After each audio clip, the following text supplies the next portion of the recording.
it has a total different connotation. And it now suddenly requires of you who's implementing the project, even if you're a government official, to think beyond the physical infrastructure of the house.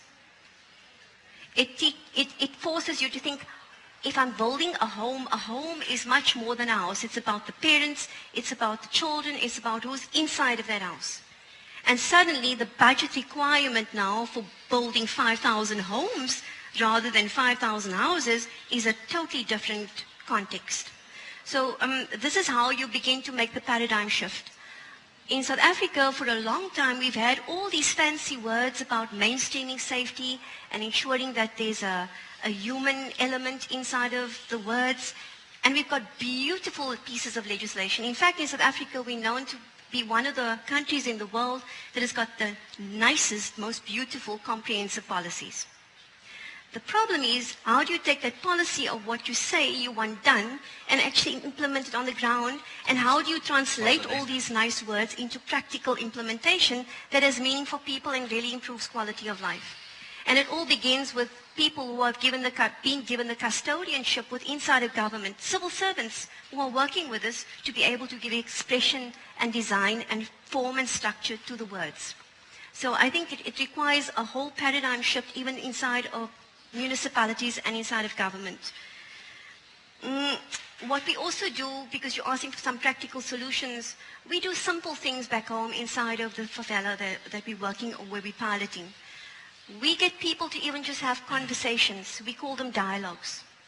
And we've actually gone to the extent of training our people in different categories, women, men, and the youth in particular, on how to have a dialogue or how to have a conversation. We give them tools and skills for this. Back to reality. Who in government, if we have this problem at home, who gives out the funding to actually train these different groupings of people and the NGOs on these soft skills? And then we sit with the problem. No one's got money for that. But if you ask someone, give me money for a pipeline or to fix a tap, then there's money on the budget. Yeah? So we starting to teach people responsibility by giving them tools and skills for community development. And the youth dialogues, I must say, they might sound like a small thing that you can do. It might even not sound so technologically amazing or sophisticated, but it's in these little things that make the difference to the hearts and minds of people. For the first time inside of this area, women have a space where they can come and talk about how they feel as women, what it feels like to be abused, what it feels like to lose a child inside of gangsterism. And when you don't, within a community, have these kinds of little forums where people can vent and let out their anger or even their hurt, and it gets bottled up, this is part of the problem that begins to unravel the social cohesion within a community, and people start losing their spirit. So we have lots of, on a weekly basis, we have youth forum, youth dialogues, women's dialogues. The one thing that we struggle with is that we struggle to find the men to come to these dialogues. Somehow we find that men don't really want to talk inside of the dialogues. I see many of the women now starting to smile. Yeah, so it's a similar thing that we have at home. And then maybe just to share with you too, inside of our need to design interventions for this particular problem area, we discovered that there's more than 55 years of research on what you can do to prevent social violence and crime. And this is what I find amazing throughout the world, wherever I travel and wherever we've spoken about this topic.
So when you ask, well, what must we do and what does this mean for a municipality practically or in terms of government, then you need to take this evidence-based research and not pretend like there's nothing that exists in terms of what is the answer. The answers are so simple.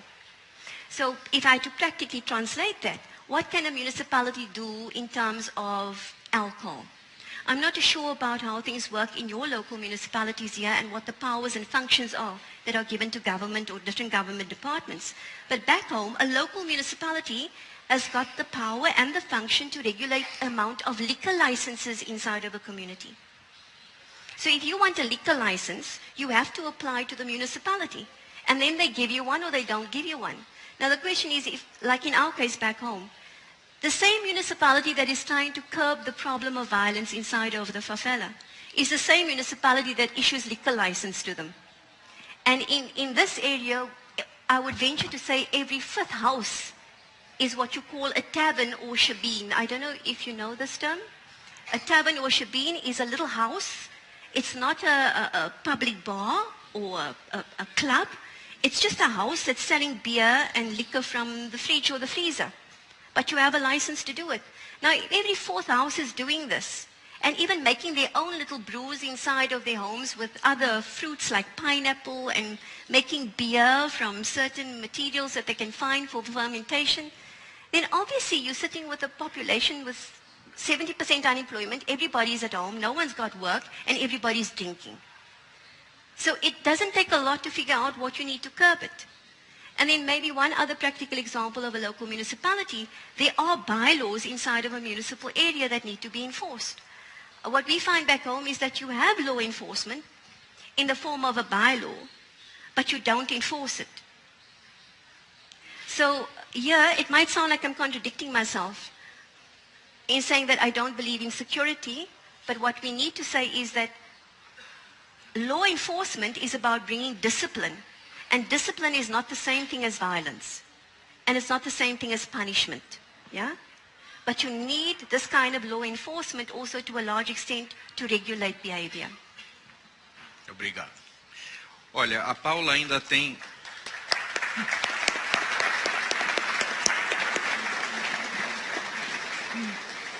a palavra para fazer o seu comentário. Antes que você faça, eu queria ler as últimas duas perguntas que chegaram, então você quando falar já considera, se foi colocado aqui, são duas perguntas sem autoria identificada, mas que tocam no mesmo ponto, a questão da educação.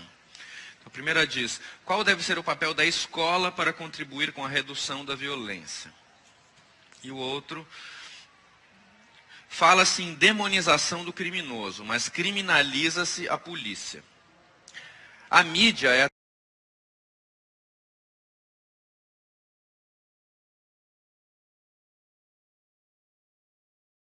situação do bandido, da polícia e do morador.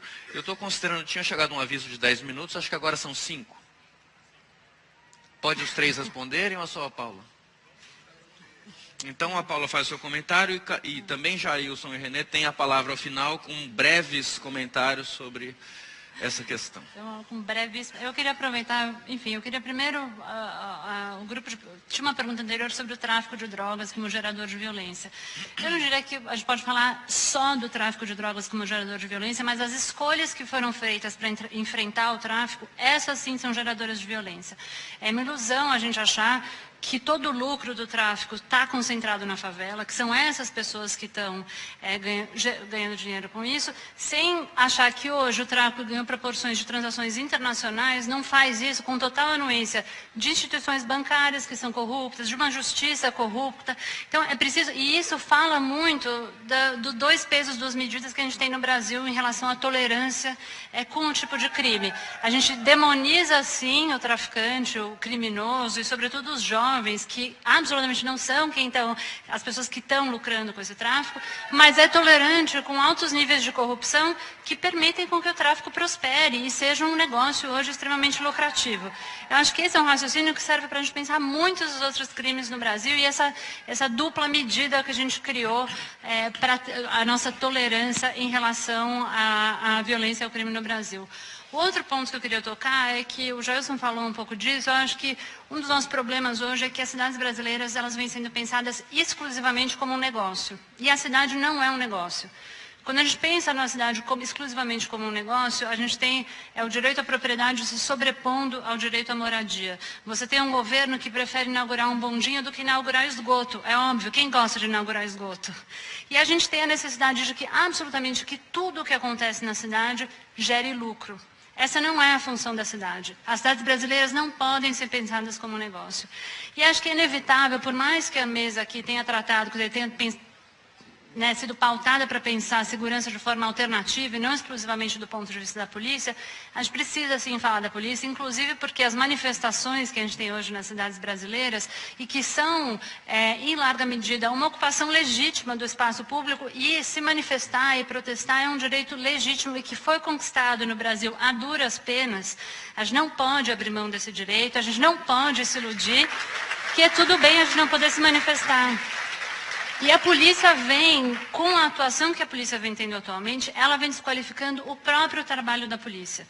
Uma democracia só vai funcionar com uma polícia que funcione. A gente não pode abrir mão da polícia, mas ela não pode desqualificar a instituição com o nível de violência, por meio do nível de violência com o qual ela vem reprimindo as manifestações. A gente está desqualificando a polícia e, portanto, desqualificando a nossa democracia. Eu acho que a gente vem falando aqui de um conjunto de desafios da segurança pública que também só vão ser resolvidos quando a polícia funcionar. E aí eu queria, para encerrar, já que a gente não tem tempo, alguém falou de educação, né? Estava conversando com o Jailson, olhando os dados do Departamento Penitenciário Nacional. A vasta maioria de homens presos hoje no Brasil não tem nem um ensino fundamental completo. Quando eu falo que a violência ocupa hoje o lugar que a pobreza e a miséria já ocuparam no Brasil, é porque a gente está, por meio da contenção da violência, da gestão da criminalidade e da violência, a gente está, por um lado, contendo isso em determinadas áreas da cidade, fazendo com que as pessoas não tenham direito à cidade, mas, ao mesmo tempo, a gente está, ao prender essas pessoas, da maneira como o Brasil vem prendendo, a gente vem garantindo que a desigualdade nesse país se reproduza. Então, eu acho que a gente tem que pensar na violência hoje como um elemento essencial para a reprodução da desigualdade no Brasil, que inclusive orienta as nossas escolhas na maneira de enfrentá-la. A gente é um país que se acostumou com a ideia de privilégio. Esse privilégio ele é fundamentado em desigualdades estruturais.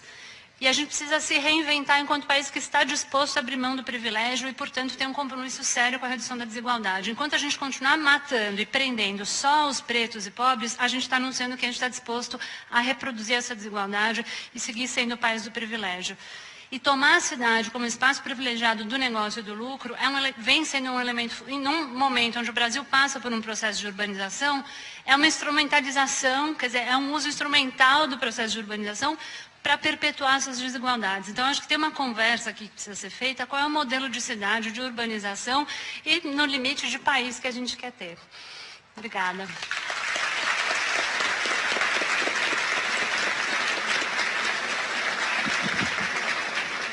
A nossa democracia é muito recente. Efetivamente, isso não é um truísmo. É fato que a gente tem muito a construir. E acho que a gente tem que ter o equilíbrio diante de dois discursos muito perigosos. De um lado, um que sustenta que a ação do Estado diante das periferias, diante da favela, com todos os paradigmas de precariedade, de ausência, de estigmatização, de criminalização, é adequado. É muito comum se falar em projetos sociais para os jovens na perspectiva da domesticação.